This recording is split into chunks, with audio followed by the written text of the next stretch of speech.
You're listening to the all-new CultureCast, Chicagoland's finest podcast. Welcome back, everyone, to the all-new CultureCast. I'm your host, Nick, and with me tonight is... the Gorehound. And we have a very special third host, a first time for our show because nobody listens. But anyway, a very special third host who I'll introduce as... I'm Jennifer. Hi, Jennifer. How are you? Hey, Jen. Hi, Nick. We're very happy to have you on our show. Jen is originally a friend of my now wife, and who I got to know through her, and then the Gorehound here met her through wedding stuff, and now we're a big ball of friends. Yeah. Big ball of friends. And for whatever reason, we were able to convince her to come on to tonight's show to talk about, well, eventually we'll be talking about the Ghostbusters franchise. I would say the reason is because I'm an attention whore. There is truth in that. There is truth in that. Excellent. But that's okay. That's why we love you. Thank you. So, Jen, can people find you anywhere else online? Do you have a blog or anything else that you do? I really don't know. That's why I'm asking. Yeah, what's your internet presence? That's fair. My internet presence is Facebook, and just about Facebook, you know? Okay. Fair enough. I didn't know. Once I learn how to use Twitter. It's not worth it. It No. really isn't. Twitter's just used for, spewing, racially and sexist comments and Right, harassing Leslie Jones, whatever it is you want to do with your week. yeah, it's nothing constructive comes from Twitter. But apparently, That being it's the only way that hipsters get their news. I hear so has to have some legitimacy to it. Right. That being said, please follow us on Twitter at ZN CultureCast. Moving on here, let's get into the meat and potatoes here. Actually, I wanted to, Jen, can you give us I love horror movies. Sure. And Nick really loves comics and Superman. What are you really into? What would you say? Oh, gosh. Okay, so here are the things, when I go to the movies. I mean, I see a lot of movies. I have one of those movie passes where you pay per month, and then you can go see, essentially unlimited movies as long as you follow all their very strict guidelines. Okay. So I see a lot of stuff. So the things I'll see for fun are kind of rom-coms and comedies, just anything funny. I like a good romance. But the thing I'm kind of most known for when it comes to movies is that every year, my friend Mike and I will do an Oscar death race where we try to see every movie that gets nominated for an Oscar, and that includes weird foreign stuff. I mean, I'm not just talking the top 8 best pictures. This is everything, and it's gotten easier the past few years. As I think more movies are getting wider releases, and there's stuff on demand, and so that's definitely helping. I've gotten pretty close. I think I've gotten up to all but 4 of the movies in the last year. So okay. Yeah. So cool. Anyway, so that's kind of I'd say, that's my November through February. But then the rest of the year, it's it's comedies, it's rom-coms. I mean, I see all the Marvel movies. I see a couple horror movies a year. Okay. I try to see a good amount of stuff. Cool. What's your favorite movie of all time? Oh my God! If I had to pick my favorite movie of all time, here's what I would pick. I'd pick Clueless, and here's why. Because I think there's a lot of ways you can do what's your favorite movie of all time, right? There are movies that have really affected me. There are movies that, I've, that I really enjoyed but could never rewatch because they're about the Holocaust. But when it comes to... Hilarious! I know. Just your typical fun movies or whatever. But if I had to pick a movie that's just infinitely rewatchable, if I turn on the television and it's on and I just start watching it, and no matter where in the movie, I will sit engrossed for the rest of it, it would be Clueless. Okay. And that was kind of the first movie I think I saw. Not the first movie I saw in theaters, which I'm pretty sure was The Little Mermaid, or at least that's what I remember. Yeah. But the first movie that I felt like such an adult for seeing, because I was 11, and I'd seen it with my parents, and in retrospect I understood not as many of the jokes as I thought I did at the time. Basically anything about sex I did not understand because I was 11, but I still felt very grown up for watching it. So yeah, so I'd have to say that if there was one movie that I could just rewatch infinite times, it would be that one. Okay. Also, for some reason, the Brady Bunch movie that came out in the 90s, I feel like that is another one that, like, I've never owned it, but anytime it comes on the TV, I'll just, like, watch it and enjoy it. I think I've only seen it, like, once when it was released. I don't think I've even thought about it since. There's no reason you should have. I'm just telling you. It's like one of those things that, like, if it's on the TV, I'm just like, oh, I guess I'm not moving for the next hour and a half.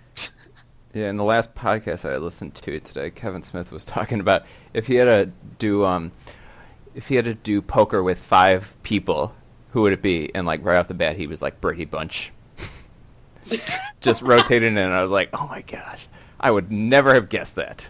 No, that's fair. Well, I guess let's Gorehound, Jen, what have you been watching lately? What's been on your mind with pop culture, entertainment, movies, TV? What's going on? Well, the last time that we spoke was like 3 or 4 days ago. That may be. So I've honestly only watched one movie, and that was Alien vs. Predator, and it was the greatest Alien and Predator movie ever. Like, I can't comprehend how that got made. It was PG-13. It was just, oh my gosh. I feel like I'm going down this really bad path, from like Sharknado 4 to this, and I don't know what's going to come next. I mean, besides that, I haven't watched a whole lot. How about yourself, Jen? Well, so after saying that I see a lot of movies, I will say the last movie I saw was predates Nick's wedding, and that was The Conjuring 2.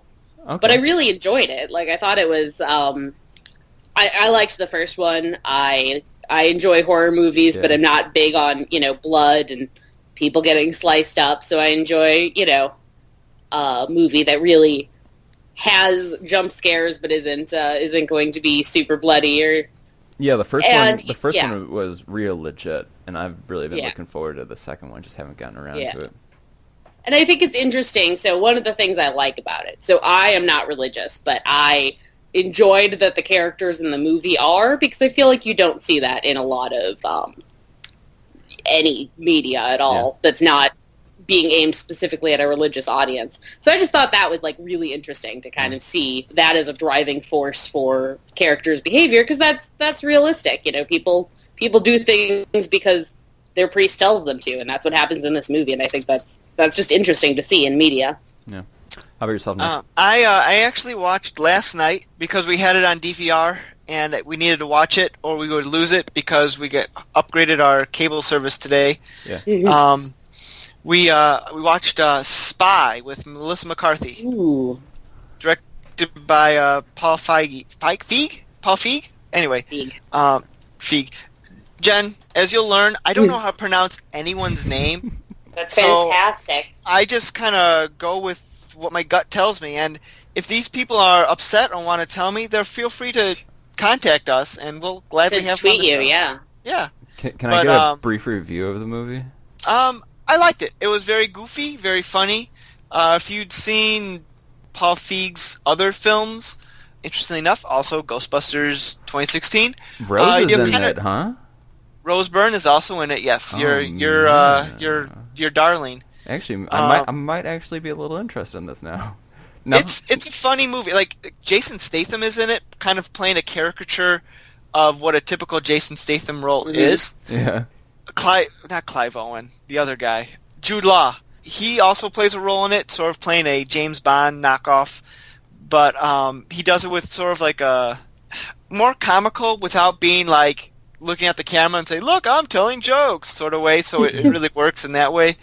I liked it. It's a little long, like a little over 2 hours, and for me that's a little long for a comedy. Mm-hmm. But I don't know. I was entertained. I laughed. It was very silly, but sometimes you need a silly movie like that. Yeah. Have you seen? Have either of you seen Spy? Oh, I saw it when it came out because it came out right around my birthday last year, and so that was how I celebrated my birthday. Was taking a friend to go see it, and I thought it was great. I really enjoyed it. It's just, I think it's really funny, but I think it's also all of the action scenes are really well done. And, there's a lot of, like, practical... Like, I'm sure there's some CGI to get rid of wires and stuff, but there's not a lot of... It's a very practical movie in terms of the special effects, and I can really appreciate that. And I just think... And I thought that the script was just great. Everybody in it was really made good use of everyone's talents. Like, I was just very impressed by that. Yeah, it was definitely very well cast. Definitely. Oh, yeah. But, yeah. So, okay. Very nice. So, Gorehound, it's that time again. Do you have a male crush of the week? It's going to be Andrew WK. Jen, are you familiar with Andrew WK? Oh, yeah. He has an advice column. It's really good. Yes, he is. He's a very weird guy, but he's just very inspirational. Like, I don't know, on Facebook, he's just, some of the stuff, like, it's very cheesy, but it's also very good, and I'm a guy who does not take motivational speaking kind of heart. It's just, like, I just exit it out because it's not in reality, like, do today good. And it's just, but his inspirational speaking it reaches my punk heart, and... like when I'm working out, I could just like listen to him, and like he only has like 2 albums out, but I never get sick of them, and it really helps me going. So there you go. Does he have a podcast? Yeah, he's got a podcast on the Blaze Network. Are you familiar with that? Nope. Blaze Network is like where who was that maniac guy before there was Trump? There's so many of them. You need to narrow this down. Like our future president, Donald Trump? No, it's a very, very conservative guy. Glenn Beck? Yes. Glenn Beck is on the Blaze Network, and, like, that's, like, who sponsors him. And then Andrew WK is on here, and it's just, like, it doesn't make sense. I honestly have to think, like... But, yeah, he has a podcast on there. I mean, it's not conservative political talk at all. It's just him being a motivational speaker. And he's actually coming to Chicago in, like, a month or two, and I'm really considering... getting tickets to go to it. Should get his autograph and be like, I want to be like you. You're my hero. Come on our podcast. You think he would? Like, if you asked him, do you think he would actually show up here? If I got to talking to him, he may. I'm going to hold you to that. So you hear that, listeners. We're going to have Andrew WK on our show sometime in the near future because Gorehound will get him on our show. He's promised that, as he just did right now. He's a really nice guy, and I would imagine that he would do it if, like, I didn't approach it in, like, an insane way. Just be like, hey, we have a podcast. Could really use some celebrity credibility. Would we need to pay him? Because we have no money. I'll pay him. Out of my wallet. You could have the $5 bill in there. Something tells me he'd probably want more than that. This guy lives the party, right? He does. So you can't party on $5. Yeah. Let's just be realistic here. Yeah. I mean, you can, but it'd be a pretty lame party. One of his posts was like, partying counts as banana pancakes and straight vodka. And I'm very impressionable. And can you guess what I'm having for dinner on Saturday night? Oh God. It's going to banana pancakes and straight vodka. It's not like a conscious decision. It's just that's who I am. People tell me to do stuff, and I'm like, that sounds like a good idea. Gorehound, buy me. Not that easy. Oh, I'll work on it. Anyway, enough of this tomfoolery. Let's get on to our main topic of tonight, and which is Ghostbusters. Not the original one, not the sequel, not the reboot, or the cartoon, but all of it. Kind of looking at an overall survey of the Ghostbuster franchise, which, not surprisingly, has been in the media lately with the recent reboot, and it. I haven't heard anything. Controversy. No, you haven't? No. What's the controversy? I don't know if you're being sarcastic or not.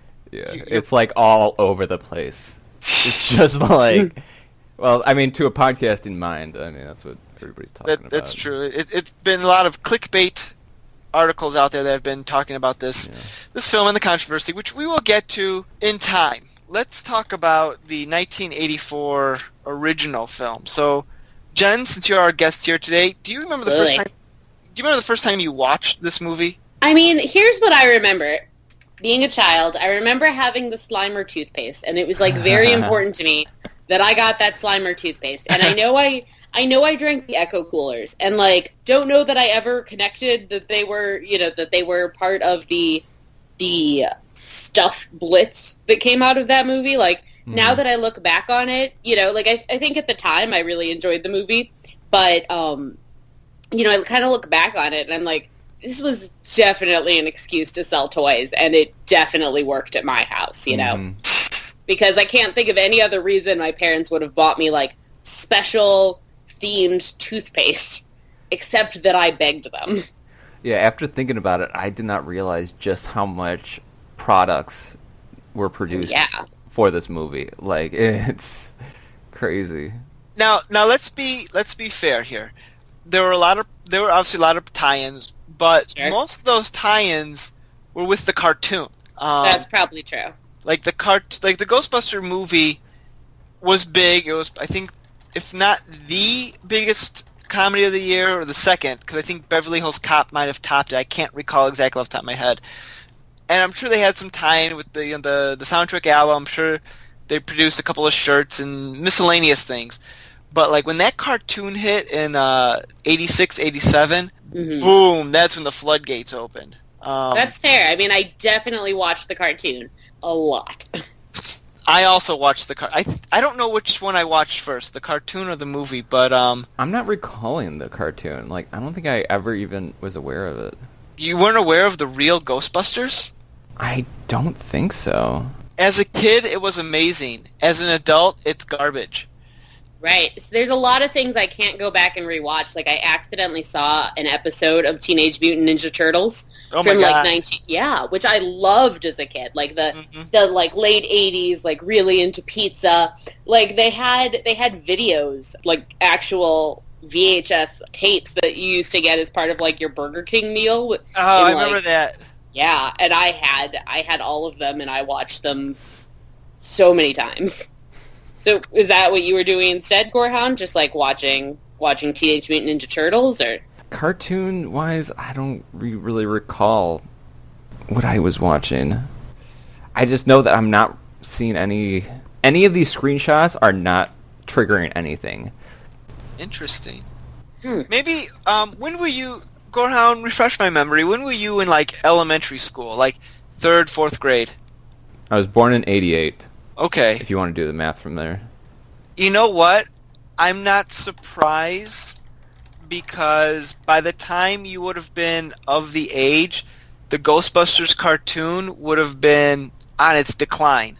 And so it may not have been part of your youth culture, so to speak. Yeah. Like, things might have moved on to, I don't even know what was popular around then. But Pokemon, maybe? No, that's possible, yeah. I didn't watch any Pokemon. No, I never did too. I think I was too old for it, and my sister was too young for it. And I feel like, based on my Facebook feed currently, everybody else watched it, and I missed it, man. Pokemon for me was also. We're gonna have to revisit this, because I know I watched cartoons, but just nothing is ringing a bell. So just have an episode just like cartoons you finally remembered that you watched as a child? Exactly. I would listen to that podcast. That sounds like a great podcast. It does sound like a good idea. Let's file that idea away. It is going underneath number 5. So I guess going back to Ghostbusters here, Gorehound, when's the first time you watched the movie? Well, let's put it this way. I can't recall the first time I see it. I just knew that I don't remember time I didn't see it.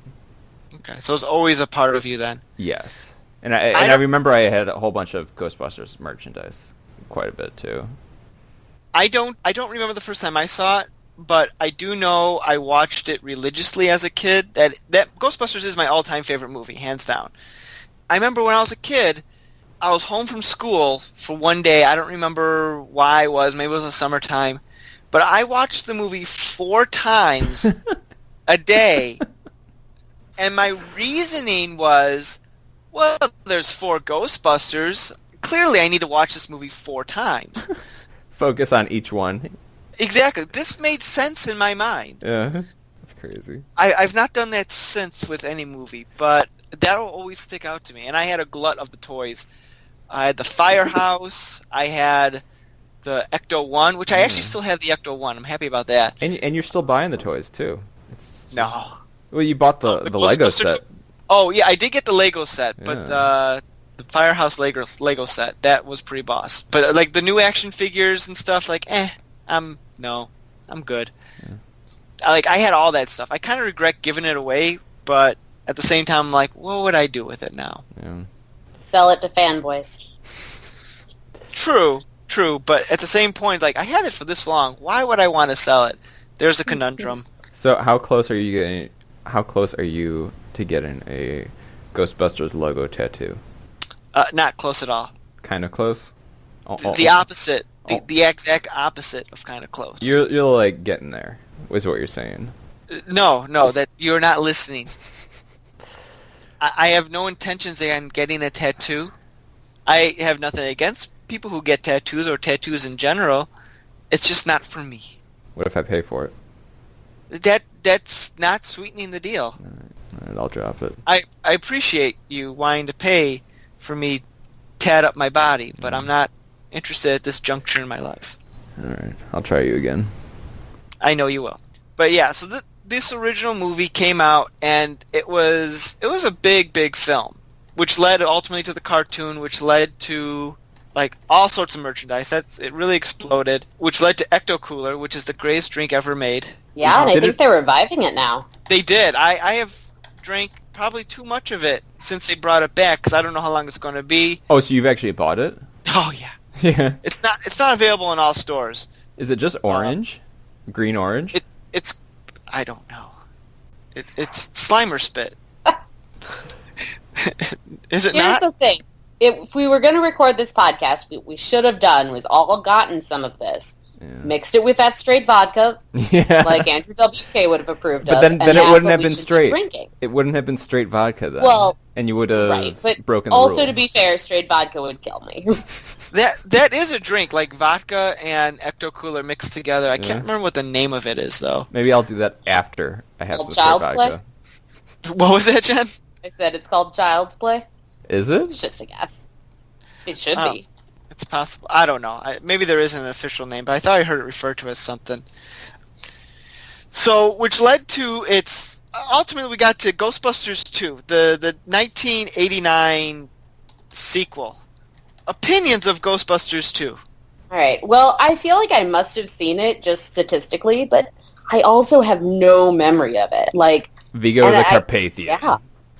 I have no idea why. Like, I'm sure I would have seen it, because if my parents let me see the first one, despite, like, the weird ghost blowjob, I'm sure they would have let me see the second one. But I don't remember it. I feel like it's just not a cultural touch point that, well, maybe I watched it one time and then never again, because they never put it back on TV. I don't know. Let me tell you this. If you saw Ghostbusters 1, then yes, you did see Ghostbusters 2. This is walking by. I just want to point out, for Ghostbusters 2, yeah, the reason you don't remember it is because nothing memorable happens in it. Okay. No, the subway scene is so memorable to me when, like, the cops are coming by and they're like, what are you guys doing down there? And Venkman just, like, sways him off. I think that's, like, one of the greatest scenes ever. We had a cameo there. What's his username? Is it Thor Scully? Thor of Thor's Hour of Thunder, I think. Yeah, so is the name of his podcast. I've been on it. I have not listened to it. Let's just call him Thor. How about that? For short. Yeah. We just had a cameo by Thor, so listen to his podcast. He talks about Thor, the superhero. The thing with Ghostbusters 2 is that it's the exact same movie as Ghostbusters 1. Like, beat by beat. They start off as unemployed. They can't do Ghostbustering. Then someone stuffy ends up, they're in a place where they have to catch a ghost, and then they get their ghost geared back, and then there's a montage, and then they have to save Dana Barrett from the villain, and then there's a big climax where a giant thing walks through New York, and the Ghostbusters save the day. It's the exact same movie. I like Ghostbusters 2. I think it's a lot of fun for nostalgic reasons, but there is no energy in that movie at all. Wait, what's the thing that walks through the city? The Statue of Liberty. Was it? So I feel like I should remember that. to hopefully refresh your memory, in Ghostbusters 2, the big there's goo wall. there's they learn about this slime, and it's mood slime, meaning that you can the slime is directed by like mood. So if you're angry, it gets angry. If it feels good, it feels good. And so they positively charge this mood slime, and they spray down the Statue of Liberty with it, which causes it to somehow come to life. And they're walking through New York and the Statue of Liberty. It's equal parts awesome and incredibly stupid. There's some good parts in the beginning, I think, before they become Ghostbusters again. Like, there's some good lines, some goofy things in there. But, like, no one wanted to make Ghostbusters 2, except maybe Dan Aykroyd. Bill Murray, like, clearly does not give a shit in this movie, which... That's Bill Murray in a lot of movies, I feel like. But he takes it up to, like, a whole nother level. Like, level. I don't think he, like, wears the Ghostbuster uniform except, like, maybe one time in the whole movie. He just refuses. Like, I think he just showed up on set in his own clothes and said, no, this is what I'm wearing. I did like Dr. Jano's Poha? Janusz? Oh, yes, played by, Janusz. Peter Nicole, he of Ally McBeal fame. I've never watched an episode of Ally McBeal. But He's doing other things, but yeah. I really liked him in that. It was very memorable. Yeah. Everything you're doing is bad. I want you to know this. Yeah. He was good. Yeah, I like again, there's a lot of little things in the movie that are good, but it just sort of it doesn't quite work. And I like the villain that he's in like a painting. Yeah. That's a kind of a clever kind of concept there. Like, I feel they had 5 years to come up with something, and they made the exact same. They basically made the exact same movie. Yeah. Mm-hmm. It was disappointing. Yeah. Kind of like, Jen, have you seen Pitch Perfect and Pitch Perfect 2? Of course. You know how they're basically the same movie? Exactly the same movie. Yeah. It's kind of like that, except Pitch Perfect 2 has a little bit more energy to it. People are definitely awake in that movie. Yes. Same scenario I feel with Ghostbusters 1 and 2. Well, comedies are, I feel like any comedy you have, when you try to do a sequel to a comedy, it's really hard, because what people like most about, not to get too philosophical here, but I'm going to explain to you how comedy works, which is people really like to be surprised, and that's what makes them laugh.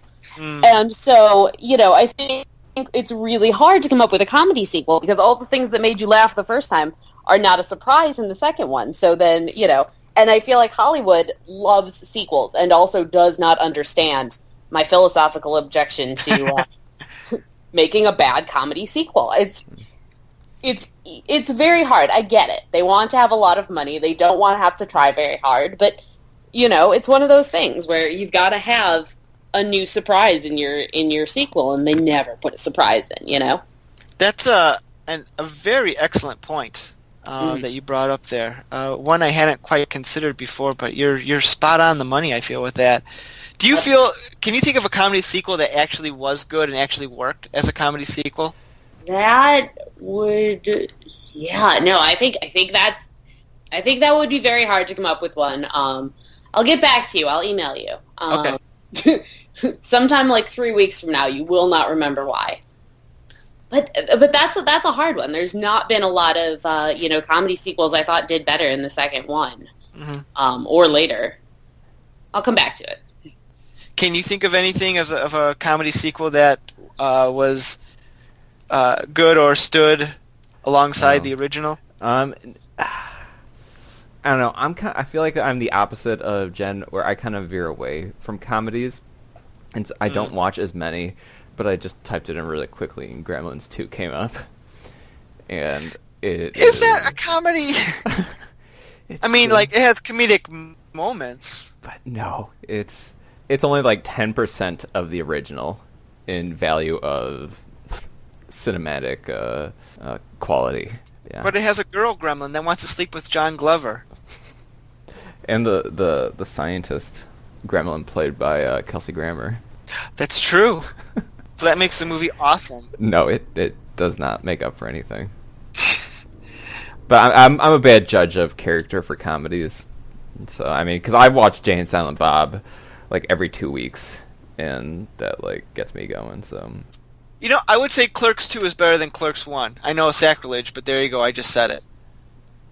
no, that's I think that's solid. That Clerks 1 is better than the second. No. Clerks 2 is better than the second. Oh, well, you're kind of wrong, but I don't know. I feel it's a smoother film. That Kevin Smith is more of a mature filmmaker.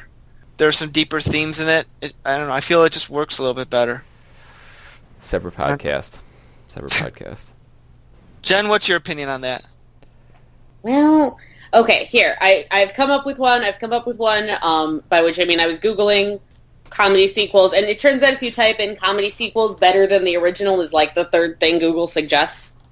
And I will say, I can agree with this one, 22 Jump Street over 21 Jump Street. I have yet to see 22. I want to. It was good. 21 was great. It hinted at more. And honestly, if they kept making them, I'd probably keep going to see them. Even though I feel like I shouldn't like Channing Tatum, I kind of do, and I don't always like myself for that. Channing Tatum is an American treasure, Jen, and it's okay if you like him. There's something about, you know how sometimes you like look at your thumb and you kind of look at your thumb and you think, oh, that kind of looks like Channing Tatum because he's got like such a thick neck. Just the next time you look at Channing Tatum, like really look at him and then put your thumb up next to the TV. You'll see it. Okay. I'll make a note to do that. But okay, so I could make that argument, and that is probably it. You know, they're making a third 21 Jump Street. And I heard that they're crossing it with Men in Black.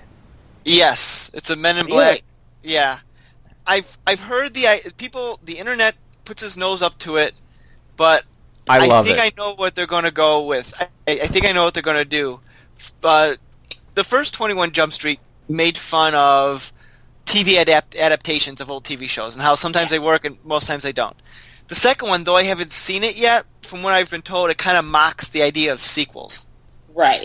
I'm thinking the third one is going to mock the idea of cinematic universes and crossovers. And that's why they're doing the crossover. That's pretty brilliant. If that's how they go, yeah, I agree. I think that is a smart way to do it. And whatever, I'm going to give them my money. I can pretend I won't, but I probably will. Yeah. I'll approve of it if you get Will Smith, Brolin, or Tommy Lee Jones. I'll approve of it then. I don't think you're getting Will Smith, but I think you could get Brolin. Yeah, he could use the money. Mm-hmm. Anyway, we're talking about Ghostbusters, weren't we? Yeah. So, after Ghostbusters 2, there was quote-unquote desire to make Ghostbusters 3, Right. which I think the only person who wanted to do it was Dan Aykroyd.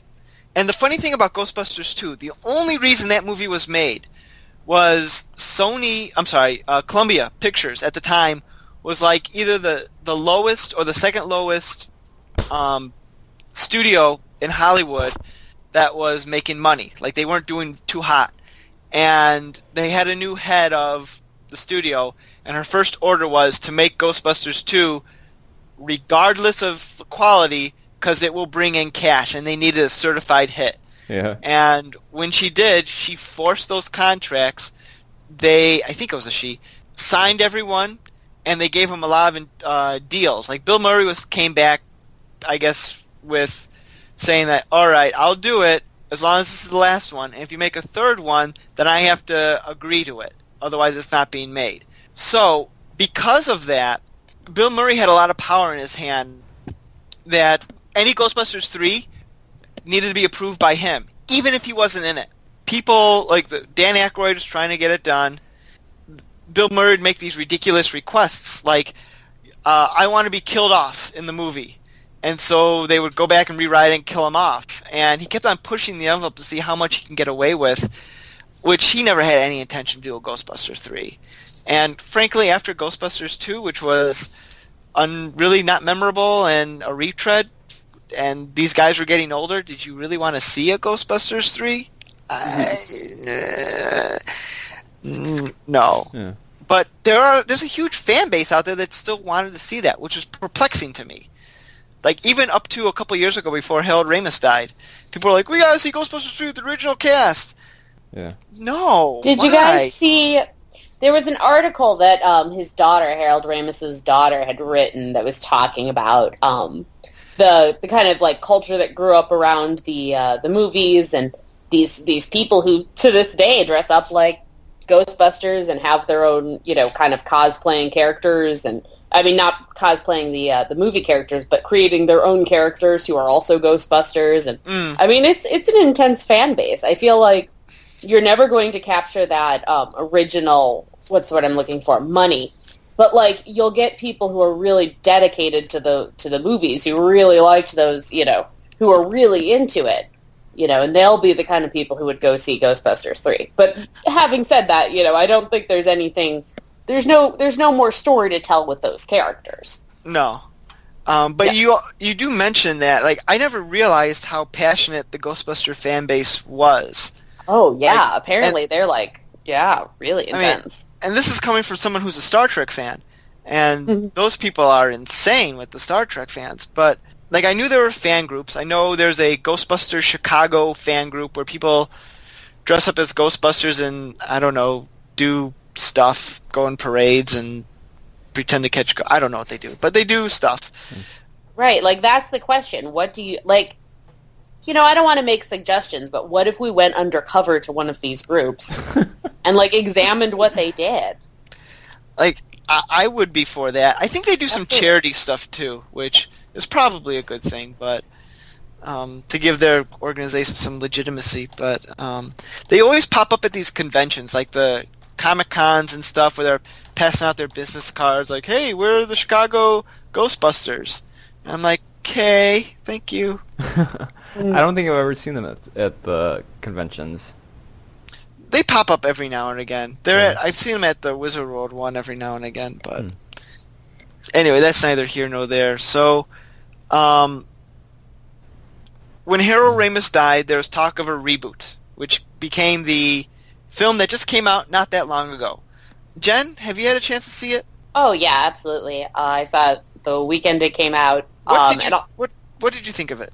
Oh, I loved it. I thought, so here's my perspective on it. I thought that what they did with it was, which I liked. They didn't just take the script from the first one. They really took it and they came up with a new movie, a new story to tell that's set in a different time and really makes use of the fact that they're female characters, and I really appreciated that. That, like, there's a lot of, things they put into the movie, that women can't be Ghostbusters, and they get all these, like, weird internet trolls, and they get all this, they have, compared with, like, so when you go back to the original Ghostbusters, right, the guys become Ghostbusters, and then everybody's like, and they're like, oh, we busted those ghosts, and then everybody's like, yeah, that's a thing that happened, whereas in this movie, like, they go and they bust some ghosts, and no one believes them. Like, they have this, the mayor, of New York saying, this didn't happen, and everybody's like, well, that couldn't possibly have happened, because I can see the trick. I'm watching the video on YouTube.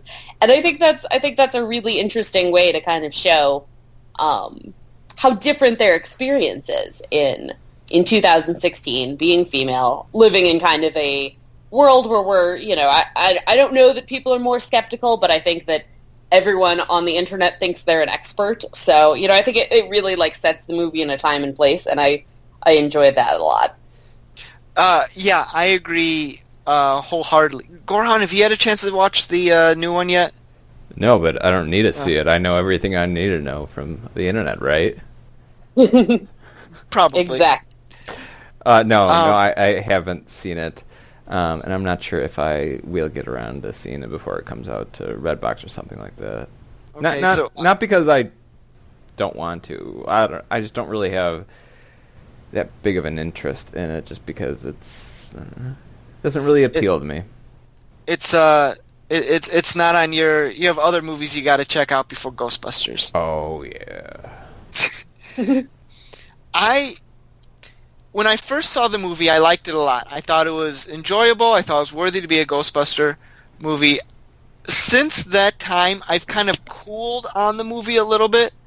I think where the movie falters is in its, I don't know what the word I'm looking for, dedication or its reverence to the older movie. Like every 5 minutes there's like a brand new reference. Like, oh, remember that? And it stops the movie dead. Especially Bill Murray's cameo. Oh my God, that was the worst. But when it was doing its own thing, like you said, they're trying to prove the ghosts, and they're saying, no, ghosts aren't real. Stop doing this. And the mayor comes in saying, hey, you're doing a great job. Stop what you're doing. I like the world building it was setting up. I think it did a lot of good with that. I'm excited. I want to see more of that world, and I like those characters. I wish they did a little bit more with the main character, Kristen Wiig, in that she's talking about how she used to see a ghost as a little girl, and I was thinking that was going to come back somehow, but it never really did. Right. But I don't know. I felt the characters were a little bit more fleshed out. And I thought that compared to the original one, because the original one, there's no arc in those characters. They're exactly the same characters at the beginning of the movie that they are at the end of the movie. Here, there's some growth, there's some development with all these characters. I need to watch it again. I thought Chris Hemsworth was hilarious in the movie. I've heard that quite a bit, that he was like a knockout in it, like really good. Sometimes a little too dumb to live, but overall, I thought he was pretty funny. He's trying to come up with logos for the Ghostbusters, and he has a hot dog above a house. And he's like, the ghost is holding the hot dog.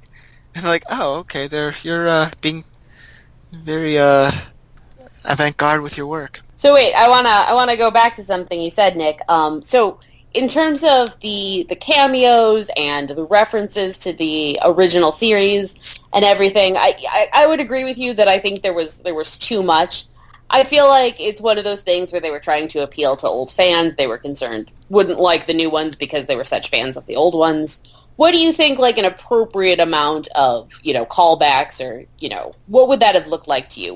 Were there any of those jokes that really landed for you? Any of those cameos that really spoke to you? Or did you feel like most of that fell flat? I felt that some of it was just too distracting.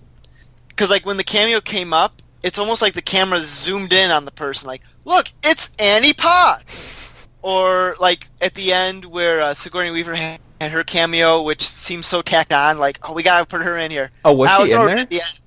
Yeah. Oh, that's awesome. Right. It's like, just throw her in at the end. It's fine. We'll be there. The only cameo, there are two cameos that worked so wonderfully well.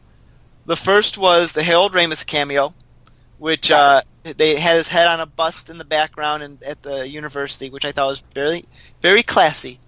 Yes. And the Slimer cameo, which was the best use of Slimer I have seen since probably the first movie, where he comes up, he steals the car, he tries to run him over, and then he's just having a party car for the rest of the movie with a girl Slimer.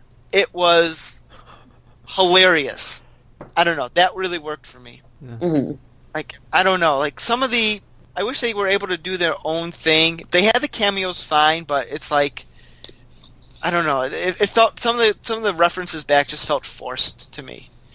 But. So to tie it back to what we were talking about earlier, if you said you wanted to see more of this world, do you think a sequel where they stopped focusing as much on the on all of that, on all of the cameos and all of the callbacks, or only had maybe a few through the whole movie, do you think that would be a more successful world where they focus more on the current characters and the current story?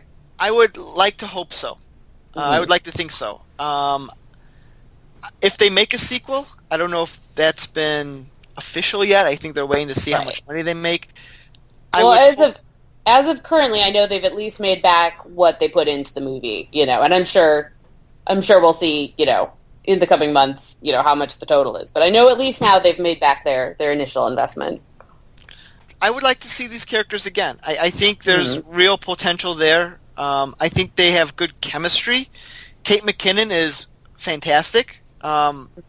She's the best thing on Saturday Night Live at the moment, and she didn't disappoint in this movie. I'd like to see where they go with this, because I think the setup is a good setup for these new versions, where they're working for the mayor, but kind of on the hush-hush they're working for him. Right. So yeah, no, I think they open up the world to a potential sequel, and I agree. I'd like to see I'd like to see more of the characters. I'd like to see how they work when they have a little bit of cash flow going. Mm-hmm. I think it'll be really interesting. Right. I'm still assuming. I am working under the assumption they will be making a sequel, but who knows? They might. I wouldn't be surprised if Sony just forces a sequel out anyway, even if they fall short, just given the controversy around the movie, and not to quote unquote lose face. If the movie wasn't as successful as they were hoping for, to be like, see, we're making a sequel. It met our needs, but before we talk about sequels here, let's talk about the controversy. So, do you think people were sexist against this movie, or do you think it was manufactured? Gorehound, your thoughts first, because you're a guy. No, I'm just kidding. I don't know. It just first thing that come to my mind was that like I didn't really care. I mean, I don't feel like this is the first time that they've replaced like a male cast with a female cast. Sure, roll with it. None of the females have really intrigued me in any other movie, and so I just didn't really care about it. But with the controversy at large, like the way the internet's been discussing it, yeah, the do you internet feel that is it's just legitimate that there actually was a large sexist fan base that was attacking the movie, or do you think it was internet fanboys overplayed? Yeah, I mean, it wasn't fair for them to be singling this out, and it was illegitimate that people were being sexist about it. Yeah. Jen, what's your thoughts? I mean, I think it's kind of one of those things where it became a little bit of an echo chamber. I mean, there was a small core group of, like, hardcore idiots who were very upset about this, because they believed that, if this movie was made, it would, go into their houses and destroy their old DVDs. I don't know.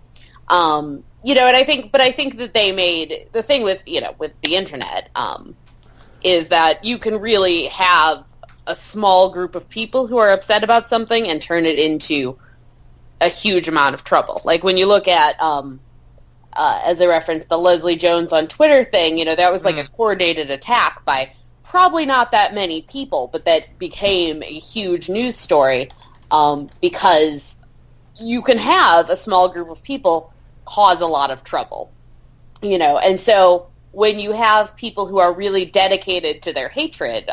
Wait, what was the... Can you elaborate on the Leslie Jones thing? Sure. I wasn't familiar. Yeah, so Leslie Jones was... she, has had a Twitter since before the movie. And, all four of the women have received, I'm sure, a ton of, sexist comments directed towards them. But what happened was there was a day about 1 week ago, where there was a coordinated attack by people on Twitter. There was a guy who's specifically big in the the male rights group, Milos something or other, who ended up getting kicked off of Twitter with some other people because they basically coordinated an attack. They decided on a specific day they were all going to send Leslie Jones some really racist stuff. So that, people were tweeting her pictures of gorillas and, just all sorts of really horrific stuff. And, it became a big deal because at first Twitter wasn't doing anything about it. And she was saying, hey, as a social media platform, you should be protecting the people who are on your platform. And so at first they didn't do anything. Then the next day they did ban some people from Twitter permanently. Which is a good thing. But like I said, I think, when it comes to any of the stuff that's been thrown at the Ghostbusters, I don't think it's a huge number of people, but I think that the people who are doing it are really dedicated trolls who have a way of, amplifying their voices. Yeah, I definitely do think it's trolls that are the only ones that are causing any of this. Yeah. Right. I have a theory on all of this, is that when the movie was first announced, there was obviously the minority, the loud minority that Ghostbusters, ew, girls are icky, right, and were against it. And as the movie, and I saw a couple. There's a Twitter feed that was dedicated to lambasting Paul Feig every single day about this movie because clearly this guy has nothing better to do with his time. Oh, Lord. Where he, this was even before the trailer came out, so no one knew about all that. So there was this huge thing about that. And then during this time, there was your social justice warriors, just to use a term, that were speaking up to try to shut up these idiots that are being sexist and misogynistic. And then the trailer came out, and that trailer is not a strong trailer. It had a huge... Right. It wasn't very funny. It was very awkwardly made, and a lot of people just didn't care for the trailer. Mm-hmm. And this is where the problem really started, is that anyone who voiced a displeasure with the trailer, like, it just doesn't look funny, they were meant like, whoa, do you hate women? Like, Gorehound, if you remember a couple months ago, Kevin Smith said, it's not a good trailer, and there were like articles saying, Kevin Smith hates women, which is not what he said and at all. And it just blew up, and it was just like, just a conversation with the Ralph Garman saying, like, it wasn't cut very well. It could have been edited a little bit differently to make it look a little bit better. And then we had these people who were defending the movie go into overdrive that any minor criticism was an attack against women, which is not necessarily the case. That's the opposite of it, and they're not doing themselves any good. So there was a backlash against the movie, then there's a backlash against the backlash, and that backlash got so big there was a backlash against that backlash, to the point where you had these sexist idiots, and they're sort of now hiding underneath the movie looks bad. It's not because we're sexist. It's because the movie looks bad. Yeah. Also, women Ghostbusters suck. Yeah, and they're able to sort of get away with their idiocracy, and you have other people coming in and saying, yeah, there's no sexist. That people are just jumping on anyone who complains against the movie, which is not true, and that irritates me more than anything because that theory is still going on. That I was watching an internet show the other day, Half in the Bag, where they talk about it, and it bugs me that they're saying, they sort of like dismiss the sexist attitudes that attack this movie as being not really there when they were. And that frustrates me as a male because my gender should be better than that. But one thing that this is bringing up is that, I mean, it's when The Thing was re-released, it replaced Kurt Russell with a female, and one of the things about the John Carpenter's forum was that there were no males, there were no females in the cast, and then in the new one, they replaced like the integral male dominating character with Mary Elizabeth Winstead, and I don't remember any controversy about that happening. But this one, it seems to be, that's all the rage is about that.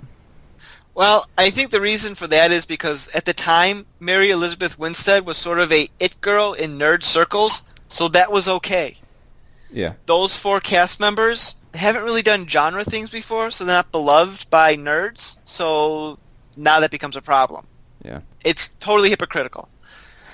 But the Star Wars, the Force Awakens, and now the upcoming one has received some minor heat because they feature two female leads, and they're like, oh, they're trying to make Star Wars for girls. It's like, Star Wars is for everyone. It's not a boy thing. Yeah, and it's just as good as the other one, and it's, Like, I didn't even think of anything. It didn't even click in my mind that the two new Star Wars movies were both being led by females. Like, they were just characters in my mind until someone pointed it out. I'm like, oh, fancy that. Yeah, and she's fantastic. I mean, you couldn't have asked for any other person. Well, that's debatable, but... Oh, no. She is the perfect person for the role. Well, she did okay. I don't know if Daisy Ridley is the world's greatest actress. She still needs a little work, but... Really?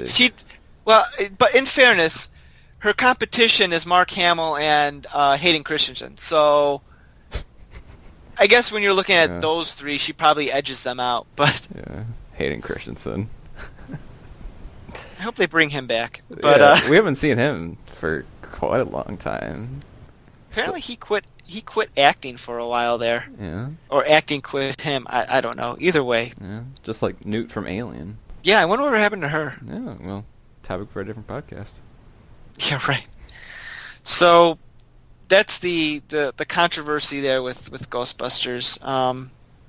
And it's unfortunate that that's the legacy that this movie is going to have. Yeah, yeah, certainly. Because at the end of the day, whether you like the movie or you didn't like the movie, it's a totally inoffensive film. Like, there's nothing about it that warrants the controversy that surrounded it. Absolutely. So anyway, so they want to make a sequel, and I guess the rumors is they want to make a Ghostbusters cinematic universe, aka like Marvel. And I'm thinking, why? How? I don't know how you can do that. Yeah, who else would you bring in there? I've thought about this long and hard because I clearly have nothing better to do with my time. Oh, and you rented that one comic not too long ago. I did. The Turtles? Yeah, with the Ninja Turtles, but I don't think it's going to cross over with that. But the only thing I can think of is if they have like Ghostbuster franchises in different city, like Ghostbusters Chicago or Ghostbusters Los Angeles. But that'd be like the same movie. Ghostbusters in space. Oh God. I mean, they just sent Ice Age to space, so if they can send them to space, why not? I suppose. Like, I don't know. I don't see Ghostbusters turning into a cinematic universe. Do either of you guys think of a cinematic universe for Ghostbusters? I mean, I think with Marvel, you've gotten such success with their cinematic universe. Not to say that I think Marvel Cinematic Universe has always worked for me personally, but they've made a lot of money. So now everybody wants to have cinematic universes. They had that that movie about the gargoyle that came out 2 years ago that they were setting up to be a cinematic universe. And I remember I never saw the movie because it was about a gargoyle. What was it? The gargoyle movie? There was a movie about a gargoyle. Hold on, I'm going to look this up because it seemed bananas. I love gargoyle. I did watch that TV series quite a bit, Gargoyles. The cartoon? Yes. I think I watched it and remember nothing about it. We went back to cartoons. There was definitely what was it? God damn it. Gargoyles the movie? No, not Gargoyles like the TV show, but there was a gargoyle movie that came out in 2014. The previews were amazing. It was I, Frankenstein. Oh! You think is about a Frankenstein or a Frankenstein's monster, as the case may be. But it was also, there was also, I think the Frankenstein was a gargoyle. I need to own up, I've seen that movie. It's gargoyle, right? He's not a gargoyle. He's actually the actual Frankenstein monster. But the bad guys? Somebody in that movie are gargoyles, but they're really like angels. And so somehow Frankenstein's monster is caught in a battle between heaven and hell, and he starts attacking demons and stuff. It's not very good. It's terrible, but I don't know. But I do remember them saying, because the guy who made that was the same guy who made all those Underworld movies, and they wanted to have that I, Frankenstein movie be in the same I could really see that.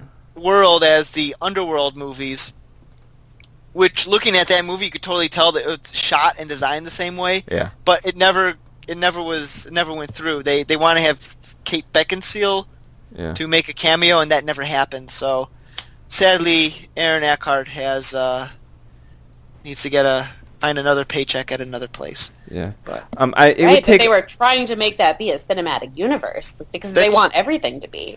Yeah, once Hollywood smells money, they try to seek. Yeah, I think that they would have to do a lot of work to really put a universe behind it, because it's just, in order for them to create a Ghostbusters universe, it would be really difficult because they would have to, develop it from the ground up, whereas with comics and this I, Frankenstein, there's already pretty much a universe created for it, and they just have to adapt it. Yeah. Well, I guess we'll find out I mean, if it ever happens. Here's another idea. I mean, Ghostbusters is a comedy. You could have it cross over with other comedy universes. So, like, here's what I'm thinking. 2017, Ghostbusters crossover with Pitch Perfect, crossover with Spy, and Melissa McCarthy does double duty, and we all pretend we don't see it. No, the one we were talking about earlier, Men in Black and Jump Street. If that actually does happen, I'm gonna have like so much faith in like movies today that they can do that, and like you're getting like all these actors who are willing to, make that cross. That would be awesome because that just gives us so much hope for so many other crossing overs. Men in Black would probably be a good crossover with Ghostbusters. It has that same sort of style of comedy where it's different enough, but it would blend well. Mm-hmm. It's like goofiness, crazy technology. I almost feel Men in Black is like the '90s equivalent of Ghostbusters, just in the style of that first movie there. Yeah, I could see that. But anyway, I think we've exhausted all we can talk about with Ghostbusters. Unless I don't know, Jen, do you have any ideas or any questions or anything else you want to bring up? No, I think we've covered it pretty well. One thing I wanted to bring up was the video games that Ghostbusters have spawned. I remember there was one on the Wii. There was, in 2009, I want to say it came out. There was a Ghostbuster video game. It came out, I think, for all the consoles that were out at the time. The Wii, the PS3, and the Xbox, whatever. And it featured the voices of the original cast. Yeah. And I never played it, but I really wanted to play it, but I just never got around to it. Did you ever play it? I did. Yeah? It was okay. I almost want to try to find it again just to go through it because I've been on a Ghostbuster kick lately. It was okay. It seemed like they were trying really hard to recreate the magic of the original Ghostbuster. Like, you had to fight the Stay-Puft Marshmallow Man, you had to go capture Slimer again, and but trying to be its own story. But for a video game, I mean, it did the job. Do you own it? I do not own it. You just rented it or something? I rented it, yeah. This is back when I lived in Effingham. Yeah, so effing awesome. It was effing awesome. If you ever go by, for those of you who are listening and ever drive through Illinois, if you're on 57 and you see a giant cross on the side of the road, that's Effingham, people. Why is there a giant cross? From what I've been told, and my memory might be a little fuzzy on this. Because that's what you do when you're in rural America. You Yeah, just right. build big crosses. Some guy had money, and he wanted to build this giant cross on the side of the road, like the Jesus cross. And it's really tastefully done. And around the cross, there's like 10 stations that have each of the 10 commandments on it. And you press a little button, and the local radio guy like says the commandment and kind of gives like, oh, this is what it's supposed to mean. Yeah. So it's, if you're religious or you're just interested in kooky tourist traps, it's kind of nicely done. They have a little visitor center with a video about how they made the cross. So you've been there. Wait, I have been there. I have a follow-up question. Because I don't recall ever hearing this in like Sunday school, that like if you pressed Jesus's cross, like a little voice would tell you about your sin. No. It's two separate stations. This is how they designed it. The giant cross is, I don't know, like maybe 30, 40 feet up in the air. Maybe not that. It's pretty tall. I mean, it's tall. You can see it by the interstate. There's like a cement, it's not like surrounded by like a cement, where you can walk around it.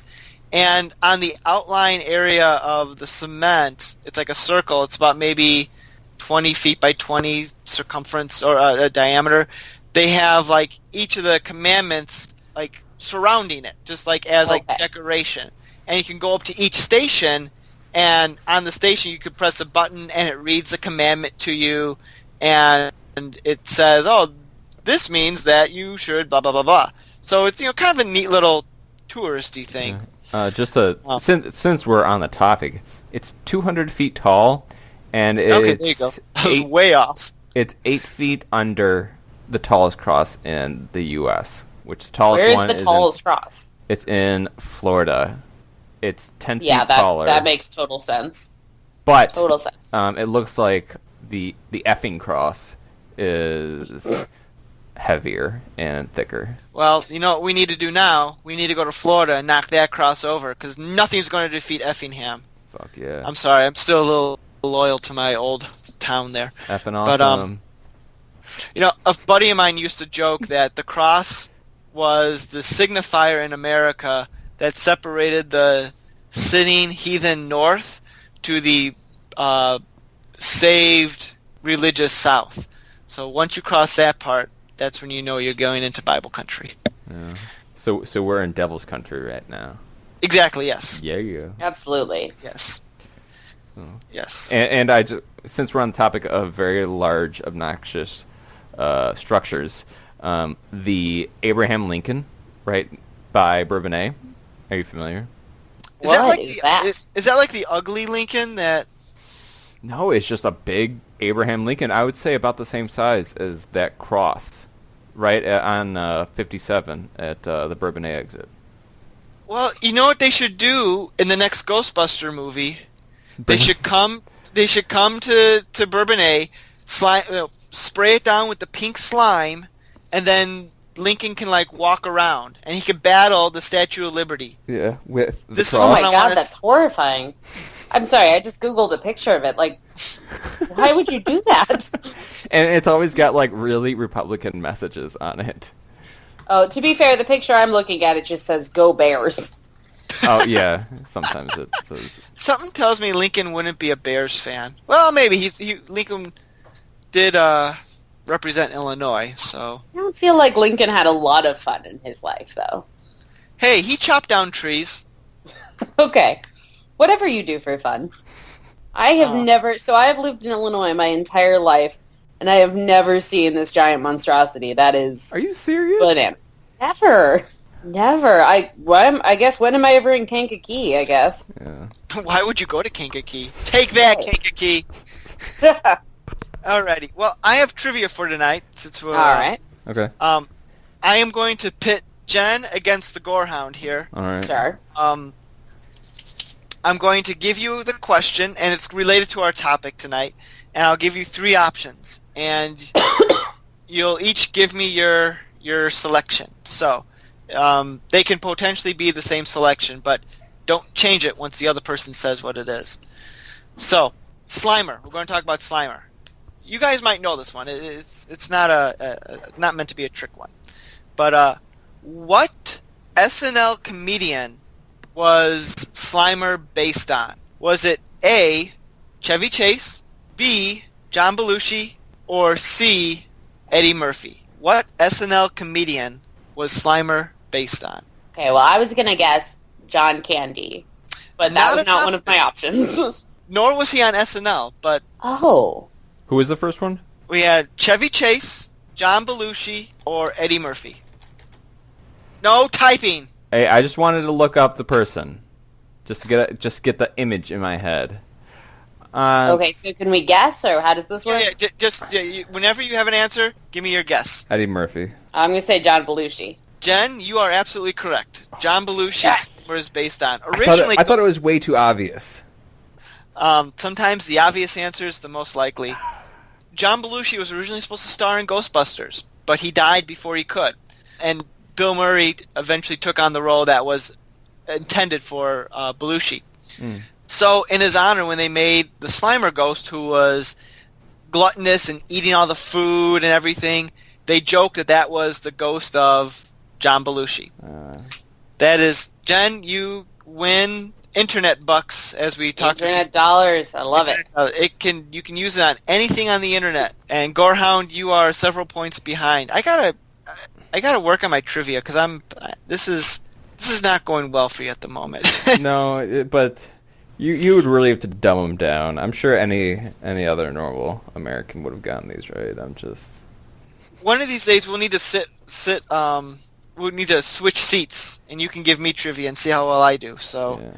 And then you get a male crush of the week. Then I'll have a male crush of the week. I don't know if I'll ever have a male crush of the week.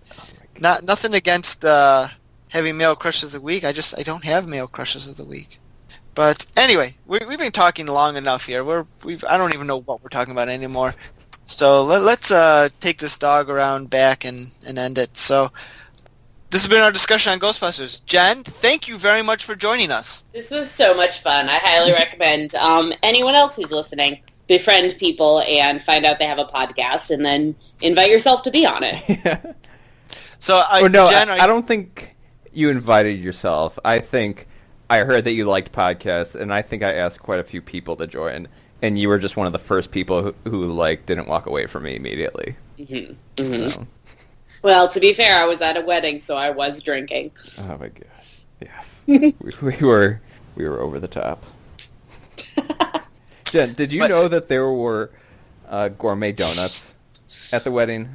I got one. First of all, let me just say, Nick really knows how to throw a wedding. Yes. I feel like it was one of the best weddings, and I'm not just saying that. It was one of my favorite weddings because it's very chill. I liked that you provided that storm for us. That was really good. But yeah, no, there were gourmet donuts, and I had one, and then I went back on the dance floor, and then later the donut guy had left, and I was so sad because I wanted a second donut. I didn't even know that there were donuts until 3 days later. Mm-hmm. And I love donuts. And they were, oh my God, they brought in a guy who had a donut machine, so they were fresh, hot donuts, and then he put different toppings on them, and I got one with some sort of cream on it, but there were other ones with cinnamon sugar. I'm not trying to make you feel sad, but you did make a terrible mistake and you missed out, and you should be sad. Well, I was having a good time regardless. Right. But think about how much better of a time you would have had. Oh my god. With donuts. I do love donuts. They were really good.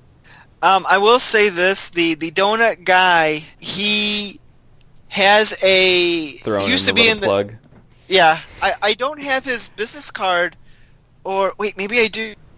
Hang on, because I should, we've been talking about the donut guy, but we haven't actually said, his name or his company. Just Mr. Donut. He's just Donut Guy. Don't you know what that is? He had a spot in the Charlestown Mall, but he's moving because the Charlestown Mall is garbage, and no one goes there. No joke. Except, yeah. No, that's true. Oh, wait, I got it. Yay! Here we go. Kia's Mini Donuts, and it's KEYA''S. Just Keys Donuts. Yeah, KEYA''S. Oh, there's an A. There's an A. His Mini Donuts.